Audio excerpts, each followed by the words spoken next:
ক্ষমতায় কেউ স্থায়ী হয় না, হোক না সে ফিরাউন কিংবা হাসিনা, চেয়ারটা চিরকাল থাকে না। মুজিবুর বেশি দিন থাকেনি, জিয়াউর কেউ তা রাখেনি, এরশাদ চলে গেছে পৃথিবী ছেড়ে, এরশাদ চলে গেছে পৃথিবী ছেড়ে, কেউ আজ তার কথা কয় না। ক্ষমতায় কেউ স্থায়ী হয় না, হোক না সে ফিরাউন কিংবা হাসিনা, চেয়ারটা চিরকাল থাকে না। এই তাফসীর করার পদ্ধতি হলো 5টা। জোরে বলেন কয়টা বাবা? তাফসীর মাহফিলে তাফসীর করার পদ্ধতি কয়টা? দার্স দেওয়ার পদ্ধতি 5টা, তাফসীর করার পদ্ধতি 5টা। 1 নাম্বার নিয়ম হলো সহি তেলাওয়াত। জোরে বলেন 1 নাম্বার কি? সহি তেলাওয়াত। 2 নাম্বার পদ্ধতি হলো অনুবাদ, বিশুদ্ধ অনুবাদ, যা তেলাওয়াত হবে তার অনুবাদ। 3 নাম্বার পদ্ধতি হলো যা তেলাওয়াত হলো অনুবাদ হলো এর শানে নজুল, প্রেক্ষাপট, কি কারণে সূরা বা আয়াত নাজিল হয়েছে এটা জানিয়ে দেওয়া। 4 নাম্বার হলো আলোচিত আয়াতের উপরে বা সূরার উপরে খুলে খুলে তাফসীর করা, বিস্তারিত আলোচনা করা। আর 5 নাম্বার নিয়ম হলো যে বিষয়ের উপরে আলোচনা হলো এর থেকে শিক্ষণীয় বিষয়গুলো বের করে আল্লাহর বান্দাদের সামনে চলার দিক নির্দেশনা দেয়। সকলেই বলুন আউযু বিল্লাহি মিনাশ শাইতানির রাজীম, বিসমিল্লাহির রাহমানির রাহিম। মরদুদ শয়তান হতে আল্লাহর কাছে পানাহ চাই। আল্লাহ আমাদের সবাইকে হেফাজত করুন। সবাই বলুন আমিন। শুরু করছি পরম করুণাময় দয়ালু কার নামে? জোরে বলেন বাবা, আরো জোরে বলেন।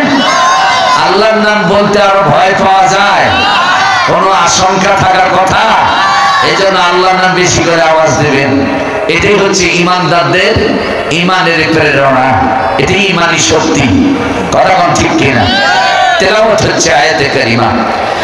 আল্লাহ রাব্বুল আলামিন বললেন নাতলু আলাইকা মিন নাবাই মূসা ওয়া ফিরআউনা বিল হাক্কি লিকাওমিন ইউমিনুন। আল্লাহু আকবার। আল্লাহ তাআলা নবী মুহাম্মদকে বলছেন, মুহাম্মদ সাল্লাল্লাহু নাতলু আলাইকা মিন নাবাই মূসা ওয়া ফিরআউনা বিল হক। আমি মূসা আর ফিরআউনের মধ্যে সংঘটিত ঘটনা তোমাকে বর্ণনা করে শোনাচ্ছি। কে বর্ণনা করছেন? ভালো করে বলুন, জোরে বলুন কে? আর শোনাচ্ছেন কাকে? আমাদের নবী মুহাম্মদ রাসূলুল্লাহকে। কথা কম ঠিক না? একটু মনোযোগ। আল্লাহ বলছেন নাতলু আলাইকা। নাতলু শব্দের অর্থ আমরা তেলাওয়াত করছি, আমরা বর্ণনা করছি। আলাইকা হে নবী আপনার উপরে। মিন মানে হতে, নাবাউন মানে ঘটনা। মিন নাবাই মূসা ওয়া ফিরআউনা বিল হক। মূসা ফিরআউনের মধ্যে সংঘটিত ঘটনা হতে একটি ঘটনা আমি আপনার উপরে তেলাওয়াত করছি। সুবহানাল্লাহ বলেন। তবে আল্লাহ বলছেন বিল হক, এটা যথার্থ, এটা সত্যায়িত একটি ঘটনা। এই ঘটনার মধ্যে মিথ্যা নাই।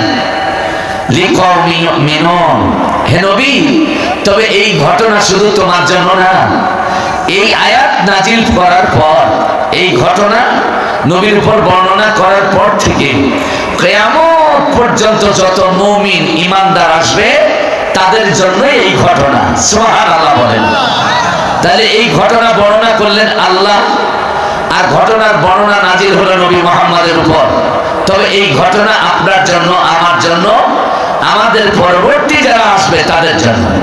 কথা কোন ঠিক না?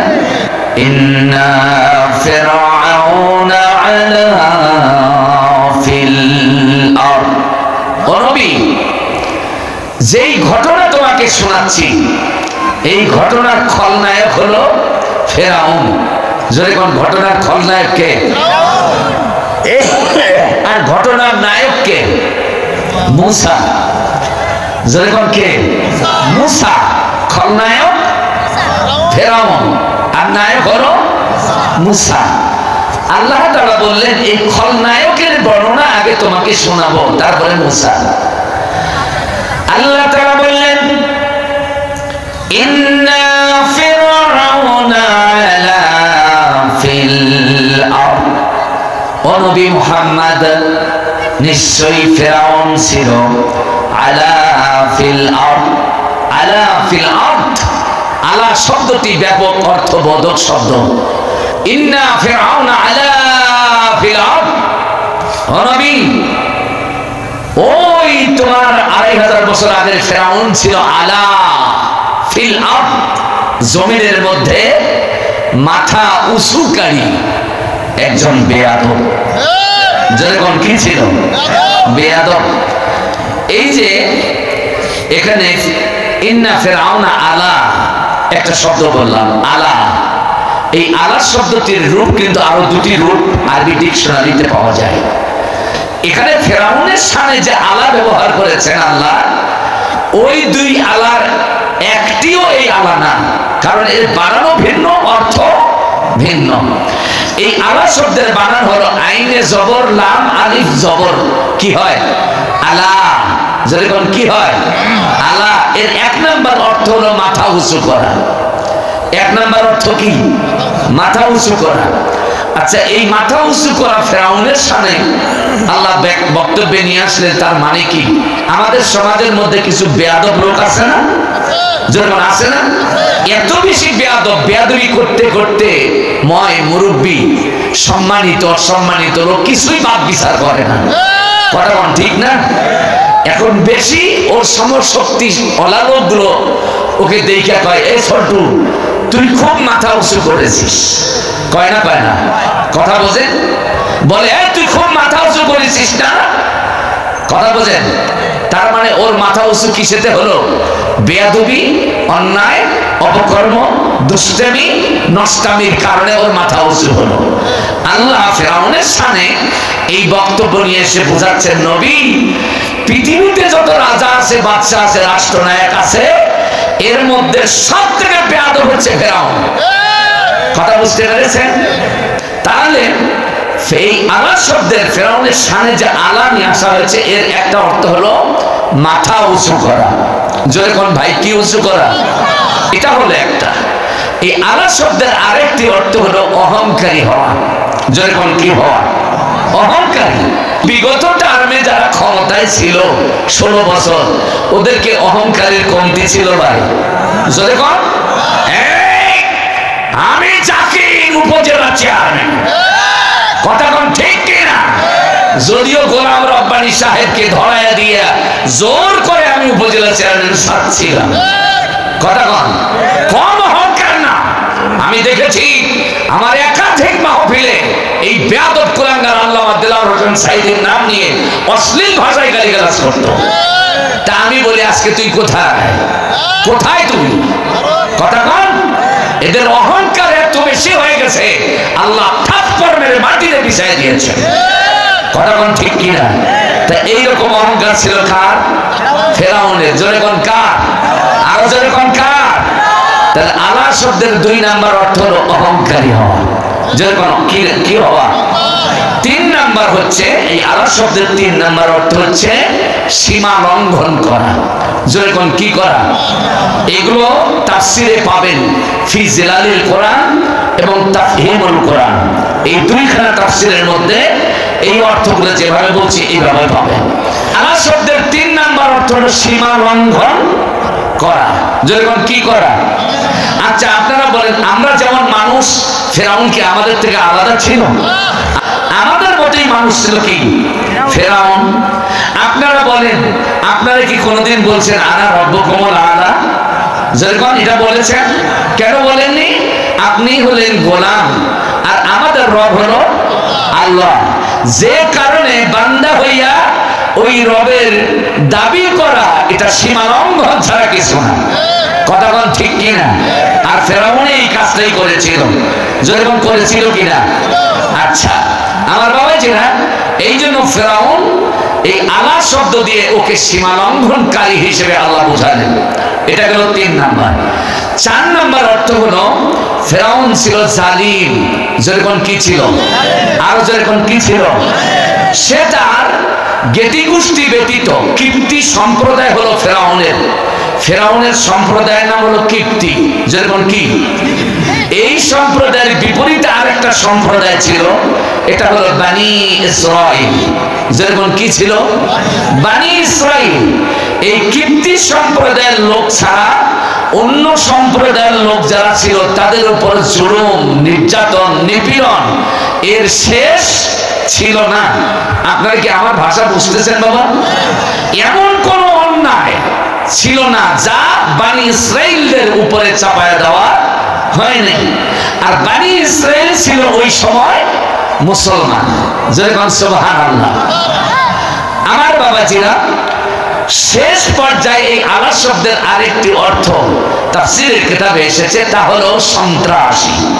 যেরকম কি? আরো জোরে বলেন। সন্ত্রাসী আপনারা চেনেন না? চেনেন? ওই যে আগে দেখতাম গত 16 বছরে কলেজের ভার্সিটিতে রাস্তায় বিশাল বিশাল রামদা হাতে, লগি বইটা হাতে, অস্ত্রপাতি হাতে, মানুষের উপর হায়নার মতো ঝাপায়া পইরা মানুষকে মাইরা ফেলাইয়া তার লাশের উপরে নৃত্য করত, ড্যান্স দিত। এরকম ভয়ঙ্কর অবস্থার সৃষ্টি করেছিল। কিছু পেটারটা আমাদের দেশে ছিল কিনা? অমুসলমান জোরে বলেন ছিল কিনা? তাদের এই কাজটাই হচ্ছে ফাসাদুন। আর আল্লাহ বলছেন ইন্নাহু কানা মিনাল মুফসিদিন। ফিরাউন ছিল মুফসিদদের মধ্যে অন্যতম, তার মানে সন্ত্রাসীদের মধ্যে সে ছিল লিডার পারসন। যখন আল্লাহু আকবার। আচ্ছা কেন, কি কারণে ফিরাউন সন্ত্রাসী ছিল? এবার বর্ণনাগুলো আল্লাহ নিজেই দিচ্ছেন। আল্লাহ রাব্বুল আলামিন বলেন ওয়াজআলা আহলাহা শিয়াআ। ও নবী, এই ফিরাউন রাষ্ট্র ক্ষমতায় অধিষ্ঠিত হইয়া সে তার রাষ্ট্রীয় শক্তি নিজের জনগণের পক্ষে সুবিধাজনক গুলো কাজে লাগাতো, আর রাষ্ট্রীয় শক্তি অন্যায়ভাবে বানি ইসরাইল সম্প্রদায়ের উপরে চালায়া তাদেরকে ছিন্ন বিচ্ছিন্ন করে দিয়েছিল। ওয়াজআলা আহলাহা শিয়াআন, তার দেশের জনগণকে ঐক্যবদ্ধ থাকতে দেয় নাই। কারণ ফেরাউনের মনের মধ্যে ভয় ছিল, কখন জানি কি বা হয়, মৌলবাদীদের আন্দোলন আমার ক্ষমতার মসনদ খানা ভেঙ্গে চুরমার করে কিনা, এইরকম আশঙ্কা তার মধ্যে বিরাজমান ছিল। বিদায় কোন মানুষকে সে দলবদ্ধভাবে থাকতে দেয়নি। 8-10 জন 20 জন একদল লোক একসঙ্গে চলাফেরা করা ফেরাউনের পছন্দ হতো না। এই জন্য রাজনৈতিক দলগুলো ভেঙ্গে ভেঙ্গে টুকরা টুকরা করে দিত। তারপরে দলীয় সমাবেশ, গণসমাবেশ এগুলো চিরতরে নিষিদ্ধ করে দিত। ফেরাউন শুধু এটা করেই ক্ষান্ত হয়নি।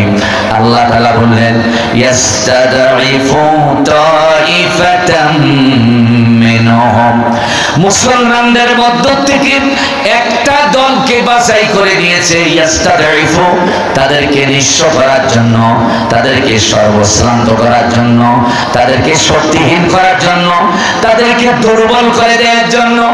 আপনারা বলেন তো ফেরাউন যে কায়দায় বানি ইসরাইল সম্প্রদায়ের মুসলমানদের উপর জুলুম করেছিল, ওই জুলুম বিগত 16 বছরে আমার দেশেও চলেছিল কিনা? যখন চলেছিল কিনা? একটা দল বাছাই করেছিল। যখন কয়টা? আরে বাবা কথা কন না কেন? বিগত 16 বছরে এই ফেরাউনের মতো আচরণ আমাদের সাথে হয়েছিল কিনা? বিশেষ করে অনেক তো টুপিওয়ালা ছিল, আরে যেন ছিল কিনা? অনেক ইসলামী দল ছিল, কারোর উপর জুলুম নেই, নির্যাতন নাই, একটা দল বাছাই করা হয়েছিল। যখন কয়টা? বুঝলে ভালো, না বুঝলে আরো ভালো। আপনারা বুঝতেছেন কোনটা? যখন বুঝতেছেন যাদেরকে পালানোর সময় নিষিদ্ধ করে যাওয়া হলো, কারণ ঠিক না? আল্লাহ তাআলা বললেন ইস্তাদঈফু তাইফাতাম মিনহুম, মুসলমানদের মধ্য থেকে একটা দলকে বাছাই করে নিল, এদের উপর জুলুম করবে, নির্যাতন করবে, নিপীড়ন চালাবে, এদের উপর অত্যাচার চালাবে, হামলা করবে, মামলা করবে, এদেরকে গুম করবে, খুন করবে, এদের অস্তিত্ব শেষ করে দিবে। আপনারা বলেন তো ওই রকম অত্যাচার আমার দেশের সোনার টুকরাদের উপর হওয়ার কারণে অনেকের চাকরি গিয়েছে, অনেকের ব্যবসা প্রতিষ্ঠান ধ্বংস হয়ে গেছে, অনেকেই বাড়ি ছাড়া হয়েছে, হয়েছে না হয় নাই?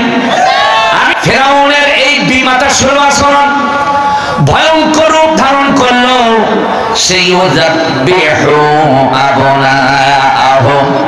মুসলমানদেরকে ওই যে দলটাকে টার্গেট করেছিল, ওই দলের বাড়িতে বাড়িতে গিয়া, সদস্যদের বাড়িতে বাড়িতে গিয়া তাদের ছেলে সন্তানদেরকে ধরতো, জবাই করতো। ইউযাবিহু আবনাআহুম, মুসলমানদের ছেলে সন্তানদেরকে হত্যা করত। তাফসীরে মারিফুল কোরআন এসেছে ফিরআউন রাষ্ট্রীয়ভাবে এই হত্যাযজ্ঞ চালাইতে গিয়া ৭০,০০০ ছেলে সন্তান হত্যা করেছে শুধু তার গদি টিকে রাখার জন্য। কথা কোন ঠিক কিনা? আপনারা বলেন ফিরআউন কি টিকে থেকে থাকতে পেরেছিল? পতন হয়েছে না হয় নাই? তার প্রেতাত্মাদেরও পতন হয়েছে, এটা আমরা চোখে দেখেছি না দেখি নাই? যেমন দেখেছি কিনা? আল্লাহ রাব্বুল আলামিন বললেন ওয়ায়াস্তাহি নিসাআহুম, নবী ছেলেদেরকে হত্যা করত আর মেয়েদেরকে জীবিত রাখত। কেন জীবিত রাখত? আমার আল্লাহ তাও নবীকে খুলে ওয়াজ করে শোনালেন।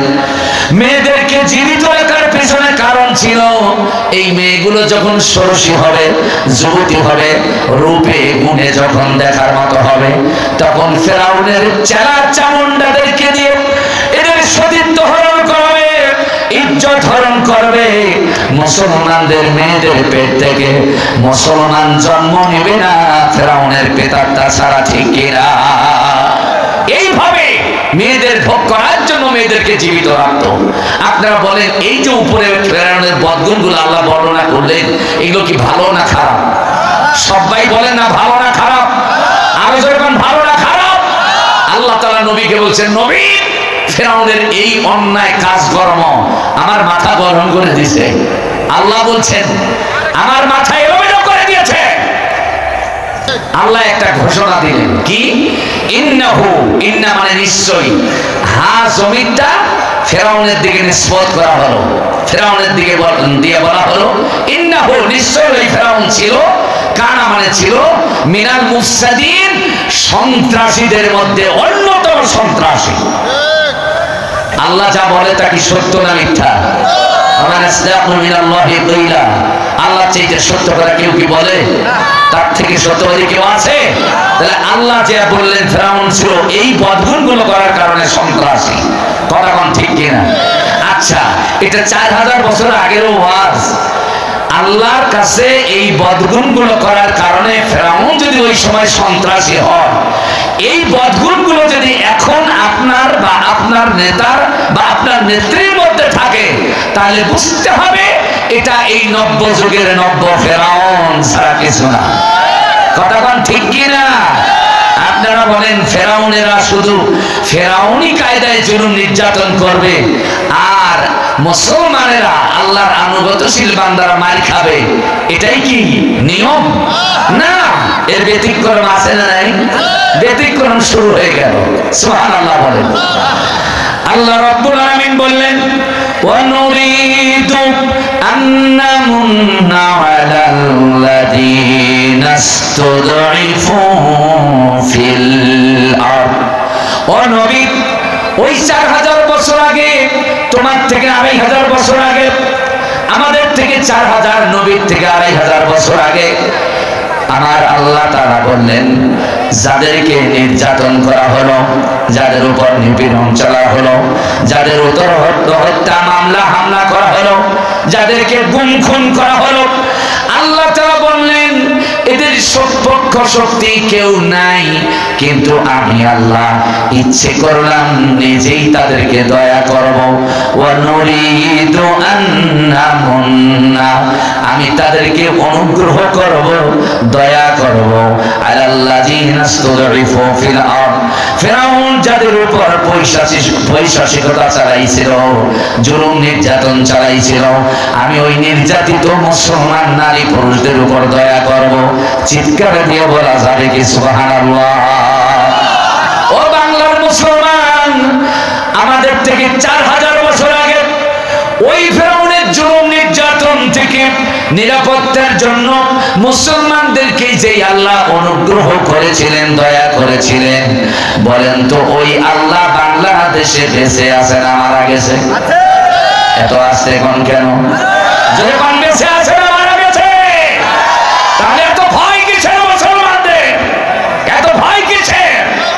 এখনো অনেক মুসলমান ইসলামী আন্দোলন করে না, এখনো দিন কায়েমের আন্দোলন করে না। কি জানি স্বৈরাচারীরা আসে, হামলা করে, মামলা দেয়। তুমি তো মুসলমান, তোমার এরকম ভয় তো পাওয়ার কথা না, তোমার এটাই আশার আলো। আল্লাহ বলছেন ওয়া নুরিদু আন্নামুন্না, আমি তোমার উপর অনুগ্রহ করব, দয়া করব। আপনারা বলেন আল্লাহর দয়া অনুগ্রহ আমাদের উপর আছে না নাই? এত আসতে বললে হয় কেমনে? জোরে কোন আছে কিনা? আল্লাহু আকবার। কিভাবে আল্লাহর দয়া আসে এবং এসেছে তা তো আমরা কিছু দেখেছি, আরো কিছু দেখতে চাই। কথা বল ঠিক না? আল্লাহ তাআলা বললেন আমি মুসলিম মুসলমানদেরকে অনুগ্রহ করার সিদ্ধান্ত নিলাম, দয়া করার সিদ্ধান্ত নিলাম। আর এই দয়া করতে গিয়ে ওয়া নাজআলাহুম আইম্মা ওয়া নাজআলাহুম ওয়ারিসিন। জোরে পড় আল্লাহু আকবার। আল্লাহ বলছেন ওয়া নাজআলাহুম আইম্মা, সুবহানাল্লাহ বলেন। আইম্মা শব্দটা হলো বহুবচন, এর এক বচন হলো ইমাম। জোরে কোন এক বচন কি? ইমাম মানে কি? জোরে কোন, আরো জোরে কোন, আরো জোরে কোন। ইমাম মানে কি? নেতা। আমার আল্লাহ তাআলাও ইমাম নিয়োগ দেন। কথা কোন ঠিক কিনা? শুধু মসজিদ কমিটির উপর এটা দায়িত্ব না, তবে এখানে যে ইমামের কথা আল্লাহ বলেছেন সেই ইমাম মানে মসজিদ চালাবার ইমাম ওই মাওলানা মোতালেব হুজুর না। কথা বুঝতে পেরেছেন? আপনারা মনে হয় কথা বুঝতেছেন না বাবা। জি জি, চলবে চলবে। আল্লাহ বলছেন ওয়া নাজআলাহুম আইম্মা, আমি বলেছি আইম্মা শব্দটা বহুবচন, এর এক বচন হলো ইমাম। ইমাম মানে কি? নেতা। আর এই নেতাদের বহুবচন হলো আইম্মা, মানে অনেক নেতা। আপনারা আমাকে জবাব দেন, একটা মসজিদ চালাইলে কি অনেকগুলো ইমাম লাগে, অনেক নেতা লাগে? একজন হইতে হয়। কিন্তু আল্লাহ এখানে আইম্মা ব্যবহার করলেন কেন? এর মানে হচ্ছে আল্লাহ বোঝাচ্ছেন একটা দেশ চালাতে, একটা রাষ্ট্র চালাতে একজন দুইজন ইমাম দিয়ে হয় না, অনেক ইমাম লাগে। যেরকম ঠিক না? এই জন্য আল্লাহ বলছেন ওয়া নাজআলাহুম আইম্মা, আমি নির্যাতিত, নিপীড়িত, নিগৃহীত মুসলমানদেরকে ইমামতি দিয়ে কাউকে মেম্বার, কাউকে চেয়ারম্যান, কাউকে এমপি, কাউকে মন্ত্রী, কাউকে রাষ্ট্রপতি, কাউকে প্রধানমন্ত্রী বানায়া আমি ফেরাউনকে বিদায় করে ওই রাষ্ট্র চালাবার দায়িত্ব দিয়ে দেব। আরো জোরে বলা যাবে না? প্রাণ খুলে বলা যাবে না? আমরা এই আয়াতের বাস্তব দৃশ্য বাংলাদেশের জমিনে আমরা দেখতে পাচ্ছি। আল্লাহু আকবার। যেখানেই যাচ্ছি সেখানেই আল্লাহর মনোনীত ইমামদেরকে দিয়াই এবার রাষ্ট্র চালাবার সিদ্ধান্ত দেশের অধিকাংশ মানুষের। আল্লাহু আকবার বলেন। ও আমার মিঠাপুকুরবাসী, আপনাদের মনও কি এটা চায় যে আল্লাহর কোরআনের আদলে তৈরি হওয়া ইমামগুলো দিয়া এই দেশ চলুক, জাতি চলুক, সমাজ চলুক? এটা কি আপনারা চান? কারা কারা চান হাত দেখান দেখে। আল্লাহু আকবার।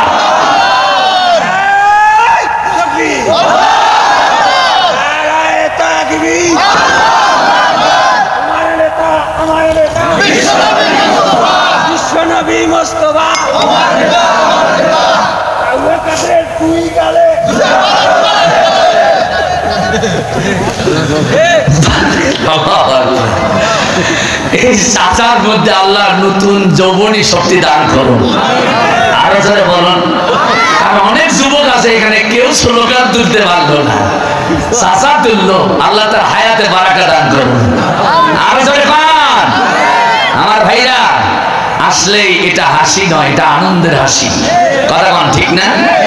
আল্লাহ তাআলা বলছেন, ও নবী, শুধু তাদেরকে ইমামতি দিব দেশের জন্য, আর দায়িত্ব দিব না তাও নয়।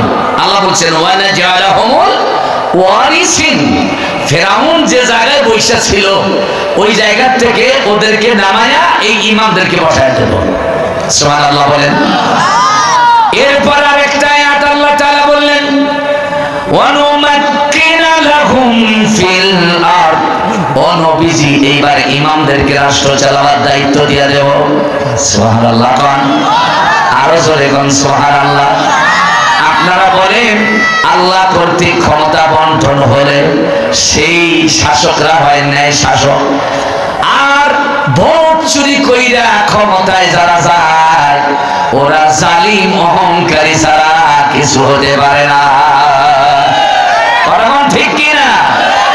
আল্লাহ তাআলা বললেন, মুসলমান নির্যাতিত মজলুম ইমামদেরকে রাষ্ট্র চালাবার দায়িত্ব দিয়ে আমি আল্লাহ চোখ বন্ধ করে থাকবো না।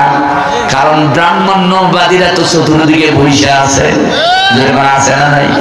আরো যেরকম আছে কিনা দেখেন না, তাদের পেট্টির পতন হওয়াতে তাদের গঙ্গানি উঠে গেছে, চোখ রাঙ্গারাঙ্গি শুরু হয়ে গেছে। আল্লাহ তাআলা বললেন, ভালো করে শোনেন মুসলমান, আল্লাহ রাব্বুল আলামিন বললেন, এই মুসলমান ইমামদেরকে রাষ্ট্র চালাবার দায়িত্ব দিয়া আমি আল্লাহ তাআলা এবার তাকায়া থাকবো আমার এই ইমামদের বিরুদ্ধে কে খেলায় নামে। আল্লাহ তাআলা বলছেন, ওয়ানুইয়া ফিরআউনা ওয়া হামানা ওয়া জুনুদাহুমা মিনহুম। আল্লাহু আকবার বলেন। আল্লাহ তাআলা বললেন, আমি দেখে নেব। ওয়া নুরিয়া, নারা শব্দের অর্থ হলো আমরা দেখি। আল্লাহ বলছেন, ওয়া নুরিয়া, আমি দেখে নেব। আল্লাহ তাআলা বললেন, আমার মুসলিম মুসলমানকে পিটাইছ, রক্ত ঝরাইছ, হামলা করে মামলা দিয়া জেলখানায় ঢোকাইছ, তাদের জীবন হরণ করে নিয়েছ। আল্লাহ তাআলা বললেন, ওয়া নুরিয়া, আমি দেখে নেব ফেরাউন তুই কত বড় সীমা লঙ্ঘনকারী, অহংকারী, কত বড় জালিম, তোকে আমি দেখে নেব। ওয়া হামানা, এরপর আল্লাহ বলছেন, হামান কত বড় বুদ্ধিদাতা হইছ, তোকেও আমি দেখে নেব। আমাদের দেশে হামান নাই, কিন্তু আমার চাচার বাসায় কাউয়া কাদেরের অভাব নাই। কথা বল, ঠিক কিনা? আমার আল্লাহ বললেন, ফেরাউনকেও দেখে নেব, হামানকেও দেখে নেব, আরো দেখে নেবে। আমার আল্লাহ বলছেন, ওয়া জুনুদাহুমা মিনহুম। জুনুদুন মানে কি? সৈন্যবাহিনী। জুনুদুন মানে কি? সৈন্যবাহিনী, সেনাবাহিনী, পুলিশ বাহিনী, বিজিবি, র্যাব, চিটা, কোবরা, এগুলো। কথা বল, ঠিক না? আল্লাহ তাআলা বললেন, ফেরাউনকেও দেখে নেব, হামানকেও দেখে নেব, দেখে নেব তারা যেই সৈন্যবাহিনীর ঘাড়ে ভর কইরা ক্ষমতায় থাকে, যেই বাহিনী দিনের ভোর চুরি কইরা রাত্রে প্রয়োগ কইরা ওদেরকে ক্ষমতায় বসায়, তাদেরকেও আমি আল্লাহ দেখে নেব। বলেন তো, আমার আল্লাহ তাদের দেখে নেওয়ার ক্ষমতা রাখে না? রাখে না? এত আসতে বলেন কেন? এমন দেখে নেওয়া শুরু হয়েছে, সৈন্যবাহিনীর এক অংশ কোথায় কোথায় লুকাইছে, দুর্ভিক্ষণ দিয়েও তো খুঁজে পাওয়া যাচ্ছে না। কথা বল, ঠিক না? আল্লাহ তাআলা বললেন, মা কানু ইয়াহজানুন। আমার এই দেখে নেওয়ার হুমকি থাকা সত্ত্বেও ফেরাউন আশঙ্কা করছিল, এই বুঝি পতন হলো, এই বুঝি হামলা হলো, এই বুঝি গদি টলমল হয়ে গেল। আল্লাহ তাআলা এর মধ্য দিয়ে তাদেরকে ক্ষমতাচ্যুত করাইয়া ওই মজলুম ইমামদেরকে রাষ্ট্রের নায়ক বানায় দিলেন। জোরে বলেন সুবহানাল্লাহ।